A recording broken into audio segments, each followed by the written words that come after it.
Good morning. My name is Arthur Fitz, and I'm representing the ANA. Have great pleasure in introducing you to speakers today at the Maynard Sundman Littleton Coin Company lecture series.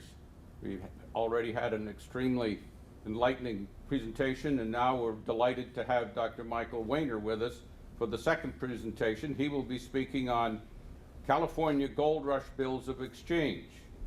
Dr. Wehner is a past president and current bulletin editor of the Pacific Coast Numismatic Society. He's currently on the Board of Governors of the California State Numismatic Association and is chairman of the annual show of the Western States Token Society. He has also designed medals and serves as president of the San Francisco Coin Club. He's a frequent speaker at numismatic events in California and has written numerous articles in several publications, including the Numismatist, the Brasher, the Journal of the Tokens and Metal Society, and others. He knows Colorado Springs and ANA Summer Seminar and has had a son, at least one son there, I think. Just one. Just Elliot? Yeah, just Elliot. Anyway, without further ado, it's a distinct pleasure. Michael Wehner. Thank you, Art. Well, good morning. Today I'd like to talk about something that's dear to my collecting specialties, and that's the California Gold Rush. I live in San Francisco, as you heard, and my collection interests revolve around that. And the Gold Rush period is among the most interesting times in San Francisco, and that's what motivated me to get involved in this area. In 1849, when the California Gold Rush began, it was a pretty wild and woolly place, and the things that you can collect from that period are often very expensive. Some of the things I'll show you today are not, and that's another appeal. But let's just get right into it and talk about the time itself a little bit. So here you have a picture of a typical grizzled prospector. He is bent over, he's cold, he's wet, and, but he thinks he's going to be lucky. In fact, he was.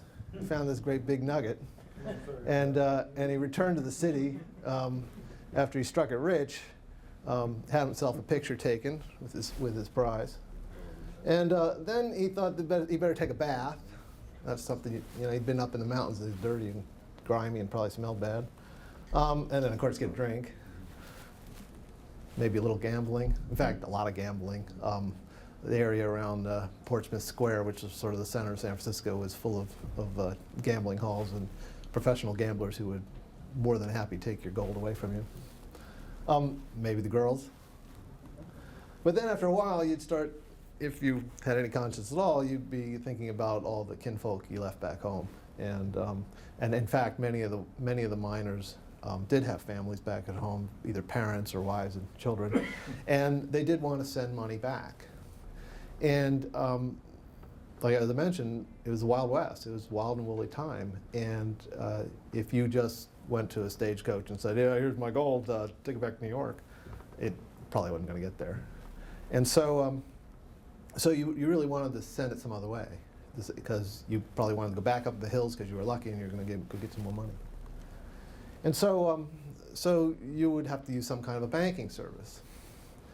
Well, the 49ers were pretty distrustful of banks in general. In fact, the original drafters of the California State Constitution had remembered the hard times of the late 1830s. And in fact, they actually forbade the granting of charters to banks entirely. And this is why there are no really collectible obsolete banknotes of this period from California. And in fact, the law restricted banking functions to either individuals or a group of individuals who had to be personally liable for the financial obligations. And this is somewhat different language than the typical state charter bank. And so, because in some perverse sort of way, by prohibiting banks, it actually provided a lot more opportunities for other people to be banks, because of course the need for banking services didn't go away. And typically the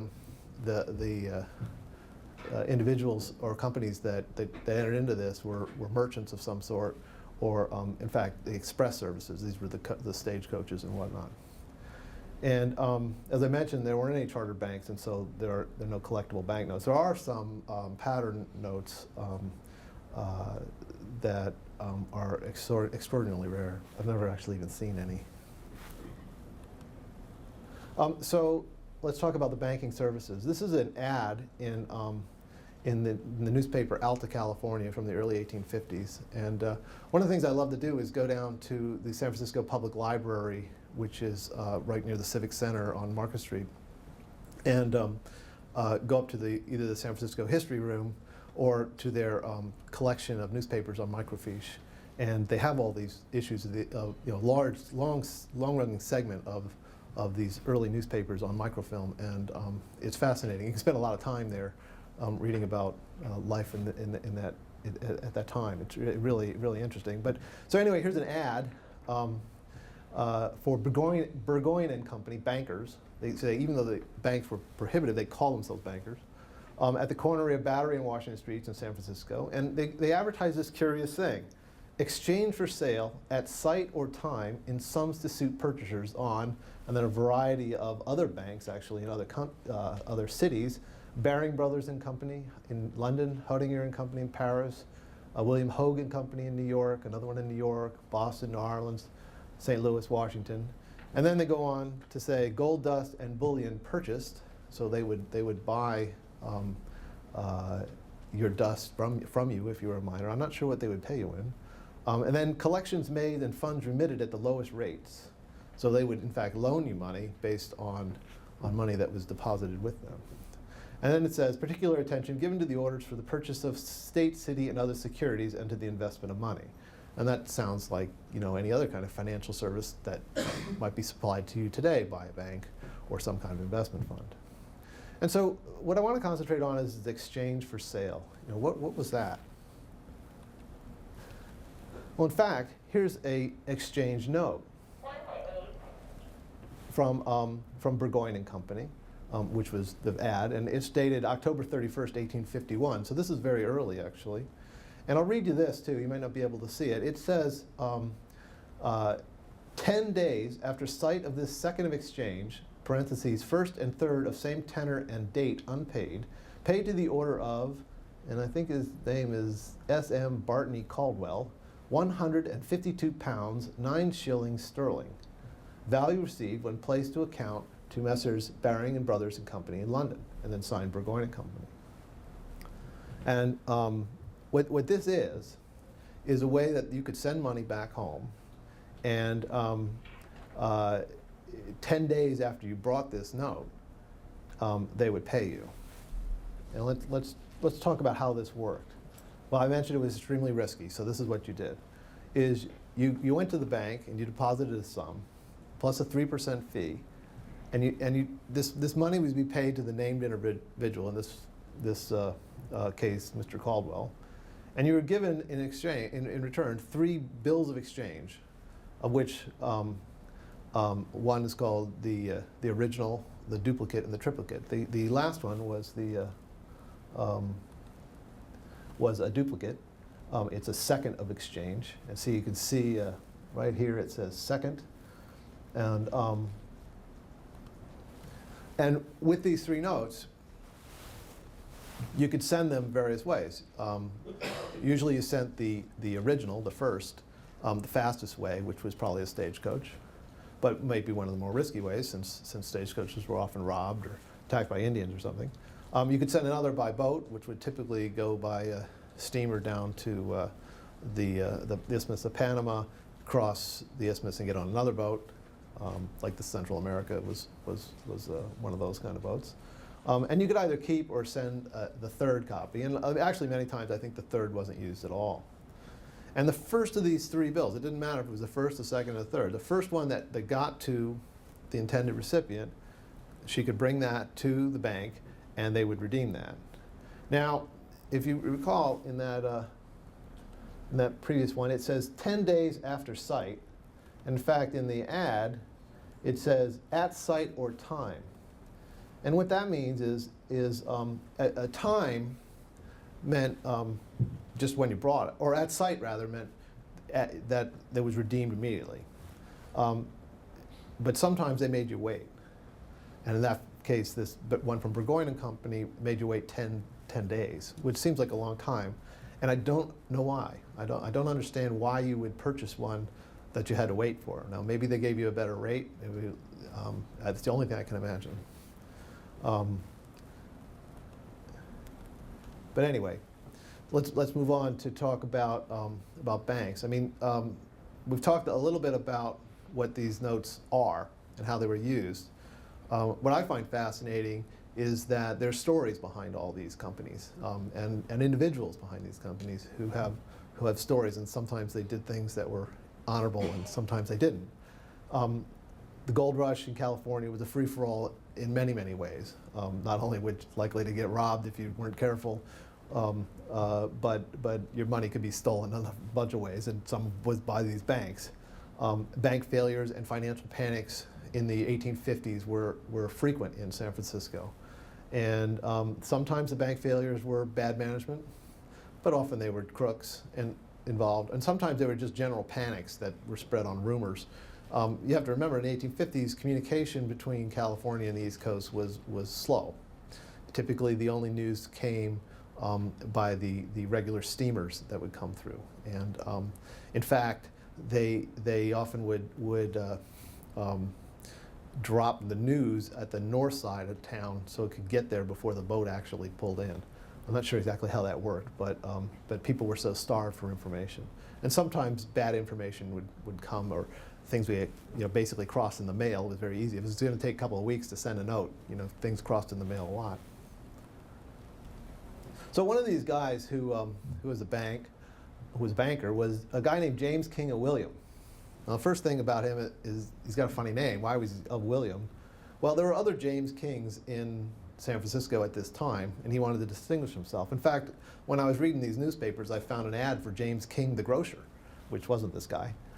William was his father's name, and that's why he called himself this. I think he also was kind of a pompous kind of guy, to say the least. I mean, here's a picture of him. He kind of looked like he's sitting on a tack to me. But unlike others of his time, I think he was from Virginia. I could be wrong on that, but he had previous banking experience, and he started a bank. It failed in the Depression in 1851, a local depression, and he was absorbed by another bank, Adams and Company, which I'll talk about later, which was much larger. And King became their cashier because he did have this financial experience. Well, Adams and Company eventually failed, and I'm going to talk about that. And he started a newspaper, and he wrote in his newspaper, I think he was conned actually, and some of you probably know much more about this than I do, that the private gold coins circulating in San Francisco at the time were underweight and undervalued. It was partly true, but not entirely true. It caused them to be rare today. It also caused people, again, to lose their money. Merchants would buy your coins at very low rates and then turn them off to Augustus Humbert, who'd make them into $50 slugs, and they'd turn a fancy profit on that. Also, here is an ingot that says James King of William on it. This ingot is in the collection of the Bank of California, which is now the Union Bank of California in San Francisco, at the corners of Sansom and California Street. And if you come to California, if you come to San Francisco, call me and I'll take you there. It's a phenomenal museum. My friend David McCarthy thinks this is fake. I don't know why he thinks that, and it very well could be. It's pretty spectacular if it's indeed genuine. Here's James King's Williams ad. He was at the corner of Montgomery and Commercial Street, which is actually very close to where the branch mint of San Francisco was eventually sited, and Moffett and Company was there then. And he exchanged on a number of people in various cities. He was clearly a smaller operator. But I do have one of his notes, and I have a display here after my talk. We can hopefully turn the lights on or open the shades, and you can see some of these notes for real. This is a first of exchange, and it's blank. All the James King notes I've seen are are blank. They do exist filled in. They're worth a lot more money if they've been made out, because then they have James King's signature, which is a very desirable thing to have. But this is a first, and it again says similar language, blank days after sight of this first exchange, second of the same tenor and date unpaid, paid to the order, in dollars in this case. And no, there's nothing about a third. So I think the thirds were maybe, and I'll talk a minute about this in a minute, were not always used. Also, this is a first, and I have one other image of a first, and it's also blank. I think that just because of the sort of the relative populations of the surviving notes, most of them tend to be seconds that are filled in and thirds that aren't. The first tend to be blank. I think that most times the first actually got there, first obviously, and was redeemed and then destroyed, which would explain, which is my theory on why most of the first notes you see are blank. It has an image of a steamship, which is supposed to connotate that these things go fast. Let's talk a little more about James King, because he is a fascinating character. Let's talk about how he died. In 1856, San Francisco was a very dangerous place, even more so than it had been. It was lawless. Murders were frequent. There were 400 murders, more than 400 murders in 1855. Only 11 of them resulted in convictions when they were tried. Very few were even tried. The city government was completely corrupted. And King, who was this holier-than-thou kind of character, I believe, was a frequent critic in his newspaper. Newspapers of that time, when they wrote editorials, didn't spare anybody's feelings. And in fact, on May 14th, in 1856, a member of the Board of Supervisors, so he was a member of the city government, his name James Casey, he actually shot James King, who eventually died. And even though this newspaper was very scandalous, he was a popular figure. And what King had done is he had reported that Casey had done time at the Sing Sing prison in New York, which in fact was true. Casey was just not happy that King had reported that. So the public was outraged when King eventually died, and they reformed the Vigilance Committee. The Vigilance Committee in 1851 had been formed when a similar lawless period that was basically kicked out the Australians who were in the city causing a lot of trouble, many of them were convicts who had been shipped to Australia and somehow found their way to California. But they reformed this Vigilance Committee, and it was basically a mob rule for several months. They stormed the jail where Casey was being held, who had actually turned himself in because he realized he was in danger. And there's a word here missing. They promptly took out Casey and a man named Cora, who had murdered a United States Marshal, and they hanged him. And they threatened everybody else. And this is an ad that was in the newspaper, the Alta California too, and it says, "Warning, notice is given that any person found pilfering, stealing, robbing, or committing any act of lawless violence will be summarily hanged." This is serious stuff. They weren't happy. And here's this is an interesting thing. This is called a letter sheet, and a number of these have survived.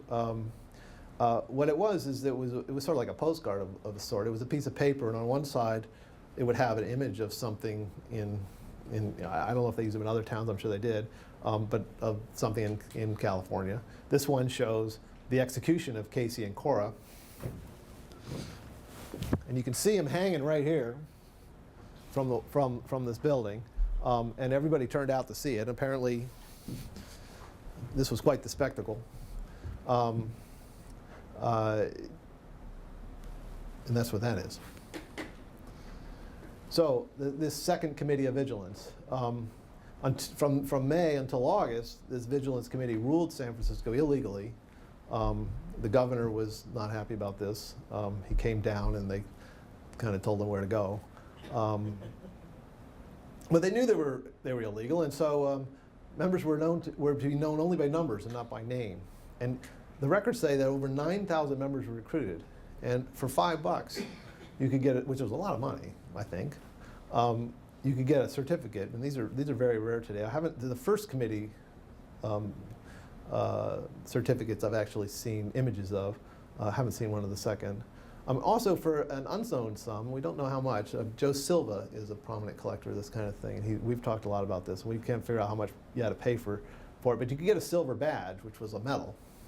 About 19 of these survive today. So clearly not all 9,000 members ponied up the money to get one. Half of those 19 are numbered. But badge number 1 is gold and was issued to a William T. Coleman, who was recruited to reconstitute this 1851 committee. And that medal was donated to the Smithsonian by the Coleman family, the Coleman heirs. I'd like, next time I go to Washington, to try to see that. And the medal was actually made in San Francisco, according to the Stax auction catalog anyway, by an A. Vachon and T. Guihan. And I've managed to find a Thomas Guihan listed in the 1853 directory as an engraver on 157 Montgomery Street. Again, right down there in the middle of the financial area. And I'm fortunate enough to have one, which I brought.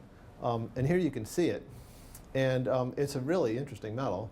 On the one side, it has a picture of Justice with her scale sword, but she doesn't have a blindfold, which would typically the way Justice would be depicted. And on the other side is an eye. And what this means is we're looking at you, we're watching. Justice will be had, and we're watching. And it's a pretty interesting piece. You should take a look at it. It is signed V and T on the pedestal where Justice is sitting. Now, I'm fortunate enough to have one, but I actually have two, which is sort of embarrassing because they are very rare. This one is in tin, and we can't figure much out about this one at all. I do believe that it was struck from the same dies and not cast. It's old, and so old tin sometimes can be ratty, and it is a little ratty. It's possibly unique. And that's in the case, too. So enough of James King and the Vigilance Committee. Let's get back to banks. Adams and Company. Now, in the early 1850s, Adams and Company was the largest of these firms. It was an express company, much like Wells Fargo was. It was much larger at the time, but it ran its series of stagecoaches all around the Gold Country. And here's an ad, and sort of a fancy ad. They always had big ads because they were the biggest ones. And this company actually was corrupted by a man named Isaiah Woods, who speculated on his behalf with the company's money. And he wasn't a very good speculator, and he lost it. And in fact, I think that the parent company knew this, and so they actually separated legally in 1854, and Adams Express was then the parent company in Boston, and that company still exists today. I'll talk about this, but this company, Adams and Company, failed on what we call Black Friday in 1855. And here's a note. This is the other first that I have a picture of. It's also unissued, like the James King note, and it has a building on it that is not a building that was in California. I believe this building must have been in Boston. Here's a second. Now, this building is, in fact, the building that Adams and Company was in. It was called the Parrott Building, or the Parrott's Granite Block. It was built out of. Well, we'll talk about this in a little bit, but. Let's talk about the note. So it's got the building where they were at. This was from 1853. The days has been crossed out. So this was a sight note. You didn't have to wait on this one. So just after sight of this second exchange, first and third unpaid, the woman, the allegorical figure of the woman is implying some transportation. She's got an anchor on her. It has a seal of an early seal of the state of California on it. And also, it wasn't actually issued in San Francisco. San Francisco's crossed out, and Stockton is written inside. This is actually a fairly rare note. This third is actually fairly common. I like it a lot. It's got this great mining vignette up here. Again, allegorical figures of transportation and stuff, seal of California. This one's actually signed. Which is rare. That's the only one I've ever seen that actually was signed. All the rest are blank and kind of blue in color. And then this is not a bill of exchange at all. This is a certificate of deposit. Also, this is actually a fairly common note. This building was not in San Francisco. It must have been in Boston. It looks different than the note on that first. And then here's this rather jaunty miner with his hat and mining implements. And this was a certificate of deposit, much like a certificate deposit you'd buy today. That they would pay an interest rate that was actually pretty high. It's from November of 1854. The bank failed in February 1855. It's not clear that this guy got his money back, which is probably why there's a lot of these. We'll talk about Sherman in a bit, but I just finished reading his memoirs, and he has this to say, that thousands of miners invested their earnings in certificates of deposits, which they converted into drafts on New York when they were ready to go home or wanted to send their pile to their families. So this was a big business. The drafts were the bills of exchange, of course. All right, another bank. But this bank is very closely, its story is very closely related to Adams and Company. Page Bacon and Company. The parent firm was in St. Louis, same name. It started either 1849 or 1851, it's not clear, but it moved to the corner of California and Montgomery Streets where Adams and Company was in 1852. And here's their ad. Similar kind of thing, draw its site and sums to suit. And here's a note, bill of exchange from there. It's really another fascinating note. Again, you got sort of sailing allegorical scenes here. And then you got this great allegorical figure, which on her right side is San Francisco Bay and California kind of things. And on her left side is East Coast kind of things, railroads and eagles and shields and things. A pretty interesting note, 1852, so it's a little bit earlier. And here's a later one from 1854, also a duplicate. It has, interestingly enough, the same building that the Adams and Company was in. And that's because they were in the same building.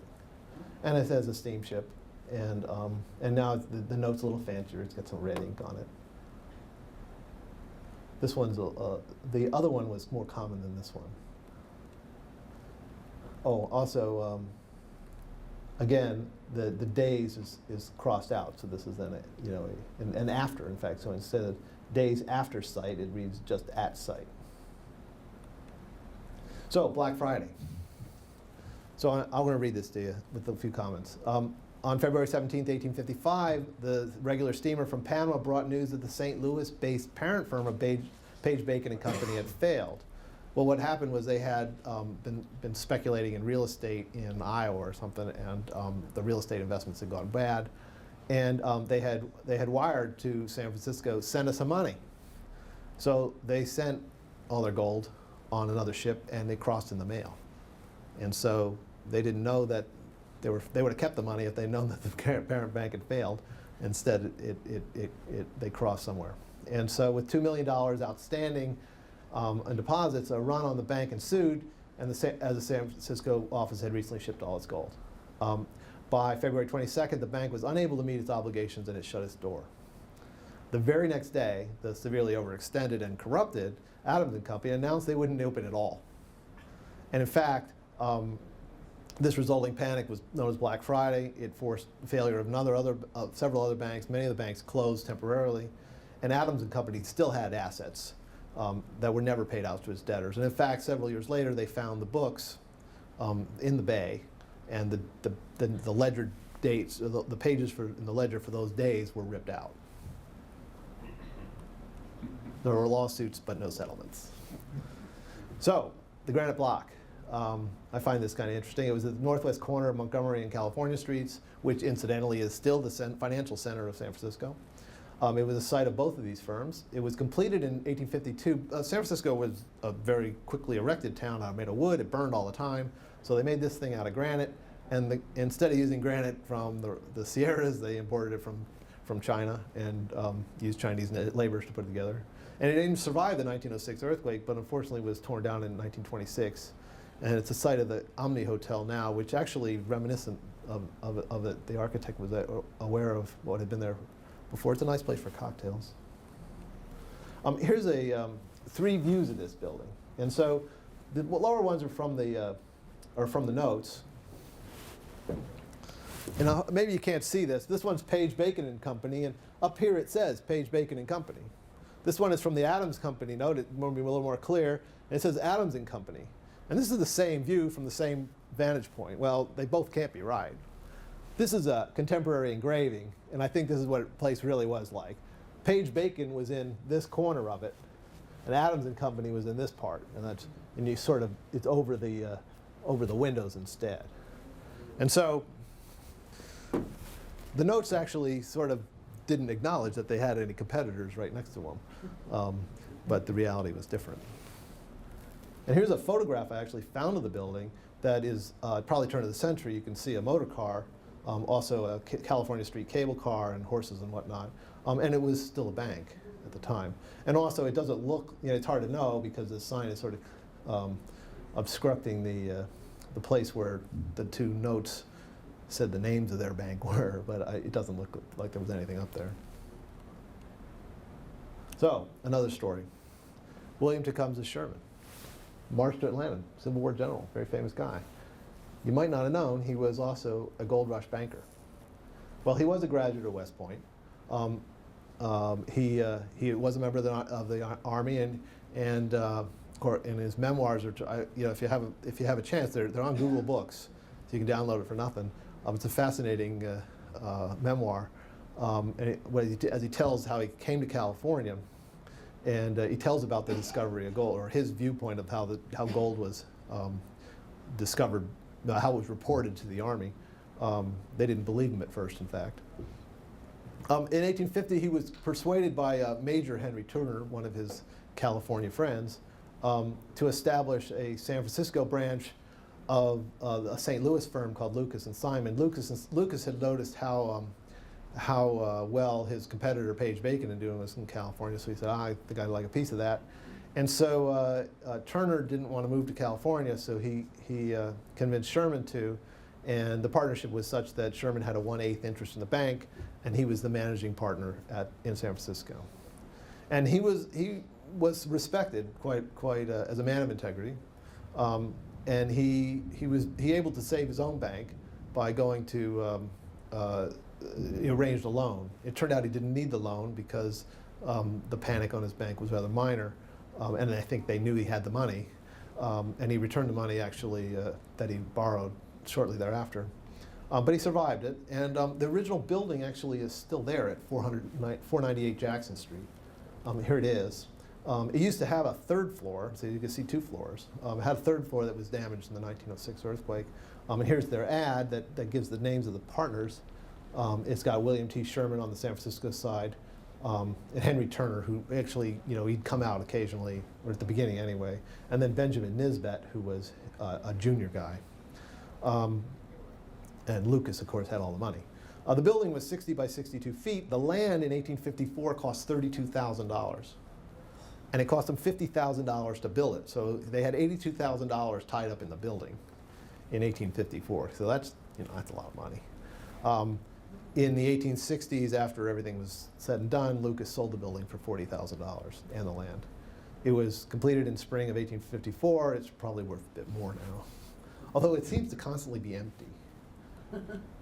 I walk by it a lot. Here's the note, an interesting note, banking house of Lucas Turner and Company.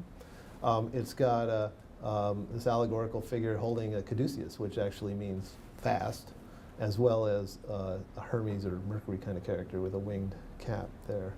One of the things I learned in reading his memoirs is that Sherman signed every one of these. So this note, Lucas Turner, was in Sherman's hands. Here's a picture of Sherman at that time. He also wrote a lot of letters. There's another book that someone else wrote, which is in the sources at the end. By 1857, business wasn't so good, and so he decided that the firm should be closed. And Lucas and Turner said, well, why don't you go and do the same thing in New York? And he arrived just in time to witness the financial panic of the sinking of the Central America in New York City. He didn't actually lose any money on the deal because he had just gotten there, but business wasn't very good, and so he quit the banking business and rejoined the military sometime later. This is an excerpt from the note, and you can see it says Henry Turner, William T. Sherman, Benjamin Nesbitt, and San Francisco. So these are the three San Francisco guys. And here's an excerpt from his memoirs. A lot of what we know about this banking period is from Sherman's book. And I'll read this for you. I soon saw, however, that the 3% charged as premium on bills of exchange was not all profit, for out of this had to come 1 1/4 to 1 1/2 for freight, 1 1/3 for insurance, with some indefinite promise of a return premium, then the cost of blanks, boxing of the bullion, etc., etc. Indeed, I saw no margin for profit at all. Nisbet, however, who had long been familiar with the business, insisted there was a profit in the fact that the gold dust or bullion shipped was more valuable than it's cost us. In other words, that they bought it for a certain price and they sold it for profit in New York, in addition to the 3% fee they charged. But as reports of our shipments came back from New York, I discovered that I was right and Nisbet was wrong. And although we could not help selling our checks on New York and St. Louis at the same price as other bankers, I discovered that at all events, the exchange business in San Francisco was rather a losing business than profitable. Which is sort of interesting. I mean, you had this whole industry and people actually weren't really making a profit on it. But they were making a lot of profit on other aspects, mainly their loan sharking. This is something I just added to, it's not in my written part of my article because I didn't know this until just recently. I had this a pair of notes, actually, from Drexel, Sather, and Church. And I thought they were interesting because they had two different buildings on them. But actually, it turns out that Drexel was an interesting guy. He was actually born in Austria and was an artist, and came to the United States and did portrait painting in Philadelphia. And somehow he got into the financial business instead and was apparently a much better financial guy than an artist, and became wealthy and opened up this branch in California. Well, the Drexel company became eventually Drexel, Lambert, and Burnham, and the scandals never end. In 1990, this company was bankrupted by Michael Milken and junk bonds. More things change, more they stay the same. Yeah. And of course, to finish off, any discussion of California gold rush banking would be incomplete without Wells Fargo. Although I hesitate to say anything because Bob Chandler is going to speak on Saturday at 1, I think, and he is the expert on this. Wells Fargo did indeed survive the 1854 financial crisis, this Black Friday. They did close for several days, 3 days. And this is one of the things I want to talk to Bob. I think that it may have survived. It was actually smaller than what it became. And a lot of its operations were out in the field rather than in the city. Of course, went on and became one of the nation's largest banks. If you're ever in San Francisco, you should go to the original site of Wells Fargo at 450 Montgomery Street and see the history museum, the history room they have. It's very fascinating. This is a check from 1854, and this is a bill of exchange. This one actually is much later. It's from 1870, but they're actually not very different in the 1850s in terms of what they look like. They were just a lot more expensive. And interesting, later on they had this stamp, it would pay in US gold coin, which they wouldn't have done in the 1850s. So to wrap up, Gold Rush, California was a volatile place, both socially and financially. Gold was the only trusted medium of exchange. Chartered banknotes weren't really around. But I find that these bills of exchange are an interesting numismatic connection to this period. And here's some references if you're interested in reading. And I'd like to thank my daughter for photoshopping the gold miner pictures. Thank you.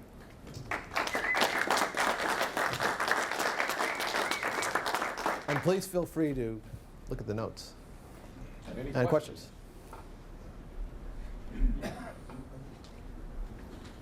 Please. I'll just throw one question. Maybe just open up here, add any commentary, because I know you made a reference there at the end that the chartered national banknotes weren't being circulated, but do you have any comment about the national gold banknotes which were issued in the 1870s? I'm not really an expert on that, but I think that the story is that in the West, hard money was felt to be trusted more paper money for a much longer period than in the East. But I can't really answer that question very well. I'm sorry. Please. You had a reference to a Thayer in Boston was one of the exchange guys in the early slide. Yeah. And I thought you might find it interesting to know that that was the predecessor to Peabody and Company in Boston. That's interesting. Yeah. Well, I think that one of the things you learn when you start looking at these banks, I mean, the Drexel was has a Drexel, Lambert, Burnham still exists, so that chain of banks still exists. Adams Express still exists. Wells Fargo, of course, still exists. That banking has a certain continuity, that's across the centuries, in fact, and that's interesting to know that these recipient banks and it's not surprising, I suppose, that these other banks in other cities survive in some ancestral form. Jim? Was the venture very profitable for the banks to sell exchange, or were they just... Well, according to Sherman, it wasn't. I think they made much more money, either speculating with money, because the real estate speculation or commodity speculation could be very profitable, but also loaning money. Sherman talks about during Black Friday actually going to his creditors and saying, "Pay up," and the guys saying, "Well, I don't have enough. I can give you this amount instead."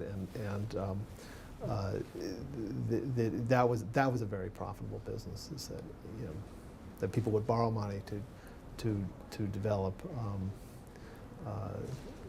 various things within the city or mining claims or whatnot.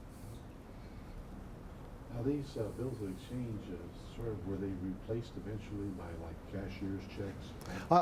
I should say that bills of exchange were not invented at this time. In fact, John Kralevich has some that are handwritten from the 1790s, from the East, that were used to send money back to Britain. And in fact, these notes you can find well into the 1870s and maybe even the 1880s. When it seems to have ended, but of course, the idea of actually having a bank still sending money, you can still wire money. I mean, the internet makes this even more efficient, but the idea is still there. Oh, and then there's Mexico. Do you remember that I showed you some bills of exchange made in Mexico, in Veracruz, by the Americans when they were occupying the country in 1847? I have two questions for you. Number one, have you seen any more of those things? No. Number two, have you seen anything else close to that being internationally made, anywhere else? No, those are really interesting. What Ricardo's referring to are two notes he owns from was it Veracruz? Veracruz. That were sent, that were used by American soldiers who were occupying Veracruz to send money to New Orleans, I believe. And one of them was to get some goodies out of a firm in New Orleans, and the other one's to make a payment for something, also to Louisiana. Yeah, no, I've not seen any of those. And I actually asked Vern Potter, who is a dealer on the floor, who I got many of my notes from him, and he was unaware that there was news to him too. And he's seen a lot more than I have. And those are really interesting. Please. Yeah, before I came here, I was scrambling around through my SS Central America slides, trying to find a picture of this, but just to mention more connections there. John DeMette, whose passenger trunk we recovered in 1991, actually, he was from Oregon City, Oregon, had a very plain-looking booklet of bills of exchange from Wells Fargo and Company. Oh, really? Which was kind of fascinating to us. Later. Very fascinating, yes. We saw the checkbook there. And Sather and Church, whom you mentioned as Drexel Sather and Church with an 1855 date, but listed as just Sather and Church, were the third largest shipper of gold on the Central America, and were big losers. I read someplace or other that Sather and Church went under shortly after that. Mm-hmm. Now, maybe Drexel had already... Drexel was very well established at that time. Yeah, he might have severed that tie and been associated with somebody he may else. have, but he also might have been able to survive it because he was big. Actually, You know something about this? Drexel Yeah. left the firm, Sather and Church went on, and that lasted until 1910. Okay. Sather and Church did? Yeah. Yeah. Oh, Drexel Well, they died. had some difficulty, I read in one of the contemporary newspapers after the loss of that gold, because they had over $200,000. Yeah, that would be enough. Drexel died tragically young. He jumped off a train a little too soon and got trapped underneath and lost a leg and died shortly thereafter. Wow. And control of the company went to his son, who started Drexel University. Hmm. And so, Okay. so apparently the father Drexel's letters are in the Drexel University archives, which that might be, there might be something interesting in that, Might be actually. really something Yeah, interesting. yeah. I only just learned this. Sounds like Drexel. But at this point, I'd love to have you people look at the notes to see the real thing. Thanks very much.